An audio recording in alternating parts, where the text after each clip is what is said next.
पूर्व मुख्यमंत्री रघुवर दास ने धनबाद में झारखंड सरकार पर साधा निशाना। सरना धर्मकोड पर कांग्रेस पर साधा निशाना। राज्य में उग्रवाद फिर से पनप रहा। न यहाँ जल जंगल जमीन है सुरक्षित, न ही कोई जनमानस है सुरक्षित। पूर्व मुख्यमंत्री रघुवर दास ने बीसीसीएल कोयलानगर स्थित गेस्ट हाउस में कार्यकर्ताओं और विधायकों के साथ मुलाकात के दौरान झारखंड सरकार पर जमकर हमला बोला। धनबाद से दुमका जाते समय गेस्ट हाउस में रुके रघुवर दास का दर्जनों कार्यकर्ताओं ने भव्य स्वागत किया। इस दौरान धनबाद विधायक राज सिन्हा और बाघमारा विधायक शत्रुघ्न महतो ने उनसे मुलाकात की। वहीं रघुवर दास ने राज्य सरकार को आड़े हाथों लेते हुए कहा कि झारखंड में अंचल कार्यालय से लेकर सीएमओ कार्यालय तक भ्रष्टाचार व्याप्त है। उन्होंने आरोप लगाया कि बिना पैसे दिए आम जनता का कोई काम नहीं हो रहा। रघुवर दास ने कहा कि आदिवासी मुख्यमंत्री के शासन में न आदिवासी सुरक्षित है और न ही आम जनता। उन्होंने रांची में जमीन विवाद को लेकर बढ़ती हत्याओं पर चिंता जताई और कहा कि झारखंड में कानून व्यवस्था पूरी तरह से चरमरा गई है। हर दिन जमीनी विवाद को लेकर हत्याएं हो रही हैं और सरकार इस पर कोई ठोस कदम नहीं उठा रही। वहीं सरना धर्मकोड के मुद्दे पर कांग्रेस और जेएमएम पर हमला करते हुए उन्होंने कहा कि यह दल केवल राजनीति कर रहे हैं।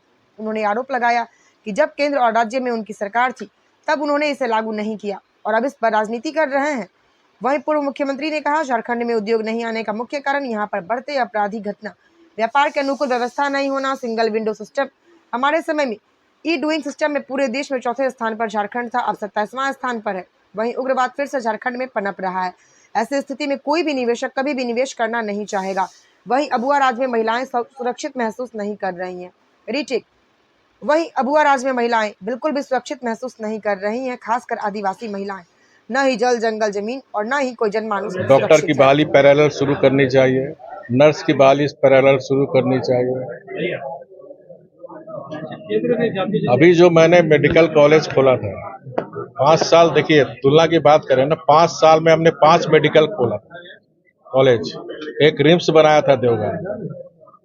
आज तक जैसे भाई पलामू गया था अभी 1 हफ्ता पहले, जो 500 बेड का हॉस्पिटल है, हॉस्पिटल बन गया हुआ, डॉक्टर नहीं है, नर्स नहीं, स्टाफ नहीं है। सरना तो यहाँ जो सरना धर्मावलंबी है उसकी स्थिति क्या है? धर्मांतरण करके आज कहाँ ले जा रहा लोग? नकारने से नहीं, वास्तविकता आप भी देख रहे हो ना किस तरह धर्मांतरित कर रहा हमारा सरना धर्मावलंबी। आपके समय में क्या और नहीं, ये झारखंड की जनता भी पूछ रही है ना कि 2012 में डॉक्टर मनमोहन सिंह की सरकार थी। हमारे सांसद सुदर्शन भगत जी पार्लियामेंट में क्वेश्चन किए कि सरना धर्म कोड पूरे देश में लागू किया जाए। इनके मंत्री जो केंद्रीय जनजाति राज्य के मंत्री थे, उन्होंने स्पष्ट जवाब दिया कि जनजाति में बहुत धर्म है उनके और ये व्यवहारिक नहीं है। तो कांग्रेस दोहरी नीति क्यों चल रही? जब उनकी सरकार थी केंद्र में 2012 में, यहाँ भी यूपीए की सरकार थी राज्य में, 2012 में डॉक्टर मनमोहन सिंह के नेतृत्व में वहां सरकार थी।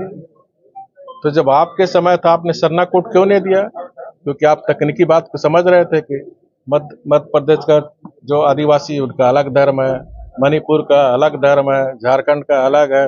अब सरना संथाल में सरना धर्म को मानते हो, भाड़ी ग्राम मानते हैं, मुंडा को मानते हैं। तो झारखंड में करीब 32 जनजाति समाज है। कोर्ट की मांग करने वाले पहले अपने गिरबान में झांके। जब अपनी सरकार थी आपने क्यों नहीं दिया? अब सिर्फ उसके नाम पर राजनीति करना चाहते हो। तो झारखंड की जनता गरीब जरूर है लेकिन बेवकूफ नहीं है। जनता ये महसूस कर रही है कि हम गलतफहमी के शिकार हो गए और आज जनता उस गलतफहमी के शिकार से बाहर आकर आज ये जो प्रश्न आपने उठाया कि भारतीय जनता पार्टी की सरकार में चाहे विकास की आधारभूत संरचना हो, चाहे लॉ एंड ऑर्डर हो, या फिर उग्रवाद की समस्या हो, या फिर अन्य जन कल्याणकारी योजना है जो जमीन पर उतरनी चाहिए, आज जमीन पर कोई जन कल्याणी योजना सिर्फ चाहे माननीय मुख्यमंत्री जी हो चाहे इनके मंत्रीगण हो, बस बड़बोले की तरह बड़ा बड़ा बयान सिर्फ देते हैं और जमीन में वास्तविकता योजना कोसों दूर है।